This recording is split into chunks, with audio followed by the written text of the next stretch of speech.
เอาค่าไม่ส่งขนมไม่ส่งค่าข้าวใจคำเหลาในขนมมาดูเงินในขนมตอนตัดเดสร้างพระเป็นเจ้าพระตั้นใจในขนมที่วัดเมฆจันทร์ในขนมอันพระจือพระว่าเหรอครับอ๋อพระพัดสิงห์ในขนมอ๋อนะครับพระพัดสิงห์ในข้าเฮาเตียวปัจจัยในขนมตั้งชมรมเฮาในขนมชุมหอมอ้อยก็ได้ตัดชุนใดชุนเป็นก้นเฮาคามามอบดูปันมุนจ้างเจ้าเฮาในขณะเพราะว่ามุนจ้างเจ้าเฮาพิมพ์มาตา50ช่องในขณะส่งกับตั้งชมรมเฮาคาให้พี่น้องตั้งชมรมเฮาคาขณะพอไหลดูไหลต้านในขณะเฮาคาก็เบอร์ปางกลุ่ม กันตอกคนเท่าในเฮาคาก็แจกกันในคำในคาจะคำลาวก็เตเอามากราบดูปูสอปันมุนจ้างเจ้าเฮาในขณะเอากุศลจอมกันในคะสาธุสาธุสาธุกำลังทำหยัดนำเลยน้ำหยัดมีน้ำหยาดขนาดเขาขาก็ตีหยาดน้ำในขณะน้ำหยาดก็มุจ้างจะเขาเตรียมไว้ปันเข้มเล็บในขณะ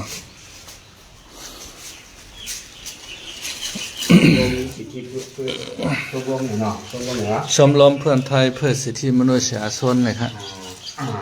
ครับยะหาวาติวะหาปุราปาริปุเรนติสังกรังเอวะเมวะอิโตทินังเปตานังอุปกปติอิสิตังปฏิตังตุมหังคิปะเมวะจันนิจตุสัพเพปุเรนติสังกปปะจันตุปนาลาสุยะถาอติกามันก็เป็นวันดีวันมังคลาทั้งบุญทั้งถึงเจริญแลอันมีกลุ่มดุงเพื่อไทยชมรมเพื่อนไทยสิทธิมนุษยชนเขาเปลี่ยนเป็นกลุ่มการเปลี่ยนนิดมานั้นก็เป็นอันแรกมิถึงเป็นใจคำหลาเขาเนี่ยก็เป็นกลุ่มหมู่กันที่ในมัดตัวเป็นตัวแทน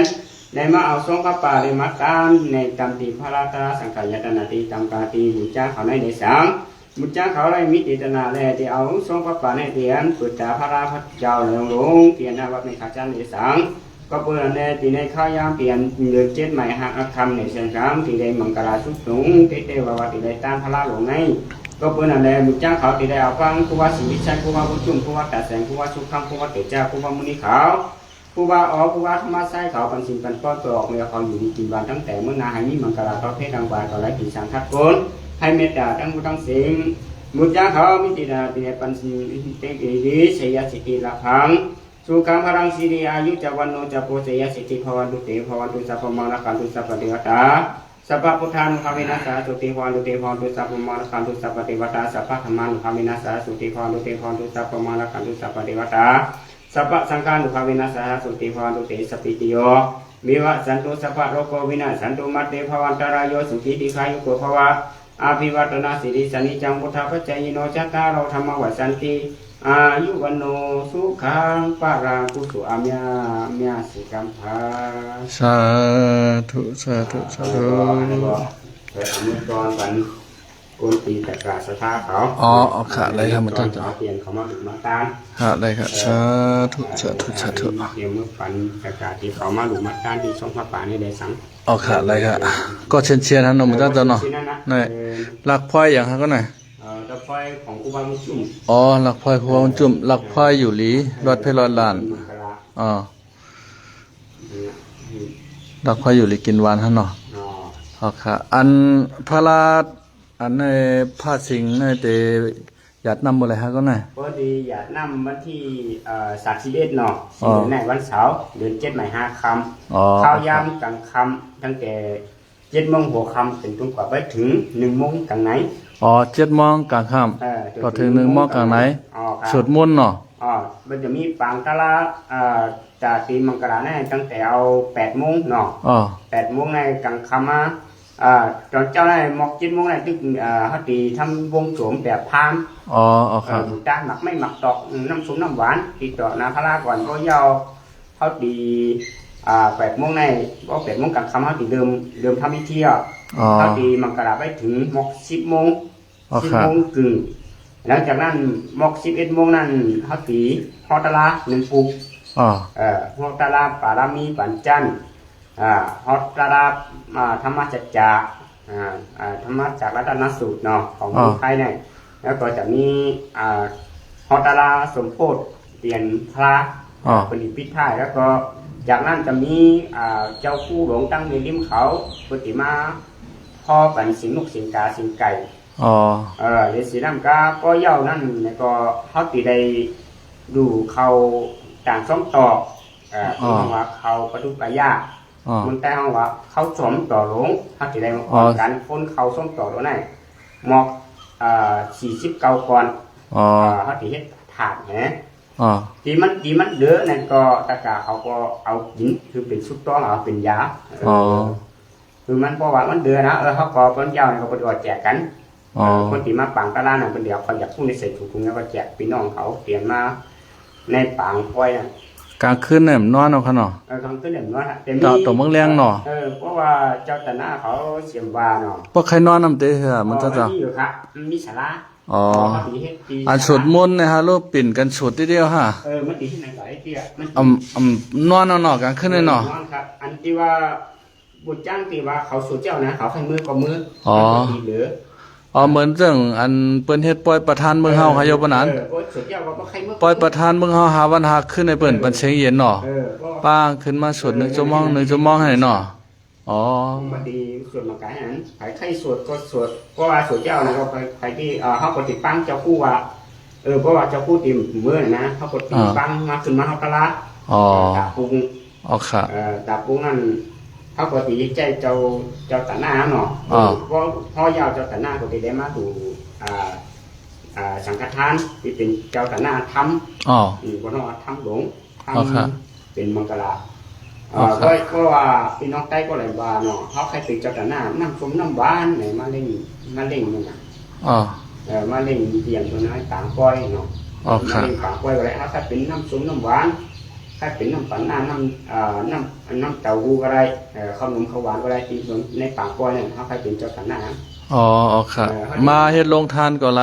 มาเล็งน้ำส้มน้ำหวานก็ไรในขณะเพราะว่าวันที่ก็คือก็น่ะวันที่31วันที่31เสียงเหลือนในเนาะเหลือนที่5ในเนาะ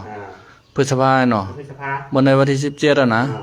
คือทาง12วันเนี่ยวันนะข้าวยามันบ่กึดน้ำมาปานใดได้เขาก็เพราะว่าเจ้าตาหน้าคนนะเจ้าตาหน้าพระราชหลวงคนนั้นคนอยู่ตั้งร้านตั้งถนนโบราณถนนโบราณนะฮะอยู่ในเมืองเชียงใหม่นั่นก็เนาะอันนั้นเจ้าตาหน้าหลวงคนเมื่อนั้นเขามาหรอนั่นก็เป็นเจ้าตาหน้าค่ะก็แม่ก็เขาปฏิได้ห้องคนมาในนั้นก็คนหล่อยาวก็เขาในห้องมาคนมาตามพระราชยอมเดี๋ยวมาหลุดต้านหยัดน้ำมันเนาะมันจะมาตั้งหลุดต้านหยัดน้ำความเตาไว้เจ้าตั้งหลายอันวังคะนะทีมมันจะมีกลุ่มทีมของจิ้งดาวคนก็มาอาจารย์นั่นคืออยู่จิ้งดาวคนก็ติมานั่นเขาว่าเอาตั้งตีชาวการในอายพวกเนี่ยคนก็ติมาออกกันมาตั้งสั่นคำแป้งตั้งไหนมันขึ้นไข่ต้านคนก็ติมาค่ะมันนั้นเพราะว่าขายก็ไข่มาหนูพัดต้านเนาะตั้งสั่นกับแป้งก็ได้มาตั้งเกี้ยงเหลาก็ได้มาเนาะเมืองพางเนาะมากขนาดเพราะว่าดิเตียนเกี้ยงใหม่ก็มาดิพิมบอกได้ดิจ้างบวกพี่น้องใกล้ตั้งปุ่นทองเขาเป็นญาติพี่น้องที่ได้กดไอซีบนกดถึงใครมาหนุนอาตานใครมาขุดตาพระลาใครมาห่มหนุนของตันเพราะว่าการที่เขาจะเฮ็ดพระลาหนึ่งตีหนึ่งกาตีหนึ่งสู่มันมีง่ายคาว่าอันเจ้าพระลาตั้งนอกในคาว่าฉังเฮาเฮ็ดอันมุงหลังคาให้ทายเข้มฮะเนาะอันนั้นมันดีเพราะว่าบุญจ้างเคยกับเจ้าผู้หลวงว่ามันเบิ้งเลยว่ามันกี่ฟังมีหานเลยว่าคนก็เลยว่าคนนั้นก็เอาจองเอาแลจองเนาะเอาจองเอาอยากไปเอาหลังคาเนี่ยว่ามันเปิ้งเนี่ยว่าพอเอาหลังคามุ้งในสมมติว่าเปิ้นใครมานั่งสมัยที่สังสิงได้อยู่ในโฮมนะฮะกาหมุนเจ้านั่นน่ะเขาก็ใครนะแต่ว่าพ่อเขาก็ต้องตีว่าเขาตีตัดสินใจก็ได้ก็ไม่ได้เขาก็ต้องปรึกษาเจ้าผู้หลวงที่คนใหญ่หรือเจ้าคณะอำเภอต้องเจ้าคณะอำเภอคนบอกว่าว่าเจ้าตีเฮ็ดอย่างมันต้องมีหารเพราะมันต้องมีหารมันตีแค่ละมันหันดังในเนาะมันเห็นพระป้าไหนค่ายกัดด้วยฮะน่ะใช่ป้าพี่น้องเฮาค่ะในไร่สดในกัดด้วยพระเป็นเจ้าเฮาขนมพระพระสิงห์เนาะวัดพระสิงห์กันวังเขาอยู่ไหนพระสิงห์ท่านใจวะวัดพระสิงห์ท่านใจในเนาะในเกียงใหม่ก็มีวัดพระสิงห์ฮะนู้นนะอันนั้นก็วัดพระสิงห์ฮะน่ะมันก่อนนั้นมีพระกันในเก่าเก๋นั่นพระเก่าเก๋เนาะแล้วก็เพิ่นเอาออกตายกว่าเขาก็เลย พระเก่าขึ้น มันเป็นพระเก่าเก๋ อืม พระจัดเก่า พระปานเก่า อ๋อ มันเป็นหลายร้อยปีอะมันหายกว่า เพราะพระปานเก่าในอันมักมันศักดิ์สิทธิ์ค่ะเนาะทอดเมียดน่ะเฮาคาเตกะต้อยพระอันตีมันจ้างจะเฮาคาช้างขึ้นค่ะเนาะเฮ็ดขึ้นได้หลู่ต้านเชียงเหลินในค่ะเนาะวันที่31เดือนพฤษภาคมในค่ะเนาะนายกอินชอนเดมาหลู่ต้านหยัดนำคำเตาไว้เจ้าทั้งหลายในค่ะเนาะในเป็นวัดใต้เฮาค่ะเนาะวัดเมฆจานค่ะเนาะในวัดใต้เฮากำใจกับวัดพี่น้องคนเมืองเฮาแต่ว่าบุญจ้างใต้เฮาบุญจ้างอายเฮามาอยู่เช่าที่วัดในค่ะเนาะในก็เฮาคาตึกหาเฮ็ดปล่อยฉางร้องเยาวกับมื้อเดือนที่3ค่ะเนาะเดือนมีนาในค่ะเนี่ยวัดเมฆจานค่ะเนาะในคาพระเฮาคาค่ะเนาะพระสิงห์ตั้นใจในค่ะเนาะในค่ะเนาะเฮ็ดเย้าหยาแค้มเลียเบ้าค่ะก็ไม่ได้หั่นนะก็เฮ็ดในเป็นผู้ช่วยค่ะเนาะผู้ช่วยอย่างก็จื้อผู้ช่วยอูก็เนาะกะแล้วล่ะผู้ช่วยน่ะก็กะที่ทางเสือย่อ มันสอนมันเปิ้นห่า มันเป็นห้องเรียนกศนที่มันเฮ็ดแต่มันห่า เรียนมหาลัยแก่น่ะเนาะเมื่อในวันเสาร์ค่ะเนาะในค่ะเย้าหยาไปเย้าเต้งอยู่ข้างในก็นั้นได้โดดใส่กับเบื้องทางนั้นเนาะ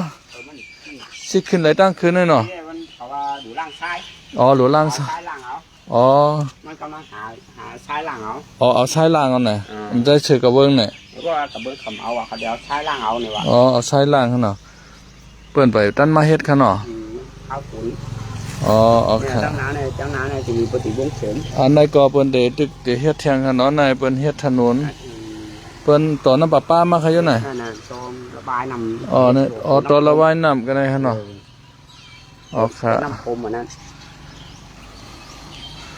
ค่ะเพราะวันที่31ค่ะเนาะผิดหมอกพี่น้องค่ะที่จำที่ไกค่ะเนาะเลือน7หมาย5คำมาหลู่ต้านหยัดนำความเตาไว้เจ้าตั้งหลายที่วัดเมฆจานที่พระพระสิงห์เฮาค่ะในค่ะเนาะในค่ะค่ะไม่สูงค่ะเนาะกุศลอาเกียวเมียอะไรเพ่งเป้งกันใส่กำค่ะไม่สูงค่ะ